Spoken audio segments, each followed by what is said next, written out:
My name is Manuela, and I teach Afro-Puerto Rican and Afro-Dominican drum and dance. My name is Alex Lasalle, and I teach Afro-Puerto Rican bomba dance and drum. Well, we teach about culture using more personal experiences, our own personal anecdotes, how it influenced our lives, how it influenced how we grew up, how we were raised, and we try to make connections with the children based on how they were raised, how they were brought up, and where the points of connection. All of the things that I select to share with the kids has to do with providing them with an opportunity to be proud of themselves, to learn about the contributions that their heritage and people of their groups have made to our world, and really grab onto myths, heroes, points of connection, all of the things that really help make them strong young people. One of the most important things that we covered when we first started was the notion of migration and movement of people. And wherever people go, they bring their traditions. And so being that our time together was about learning about Africa and the contributions that Africa has made to the Americas, we started with the first Africans to arrive in the Americas prior to the transatlantic slave trade. So we talked about Africans traveling to Mexico, I believe, with the Olmecs, and the kids learned about that. And then we learned about the transatlantic slave trade and the different places that they've been to because of it, and how you start off at ports in the Caribbean and then you move to North and South America. So that's how they started really learning how the world is connected through the people and their movements of the people in the world. And that also means the movement of the cultures of those people.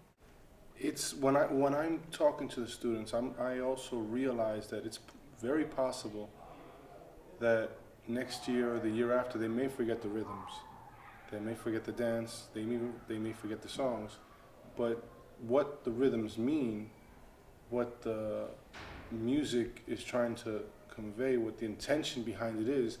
I've spoken with students of mine from years ago that already graduated mid-school, went on to high school, graduated high school, and they forgot the rhythms, they forgot the songs, but they were able to tell me, well, I remember the siga meant this, to rise up. I remember the bomba means to cool off, or a big secret. I remember bambula, that means to remember who you are.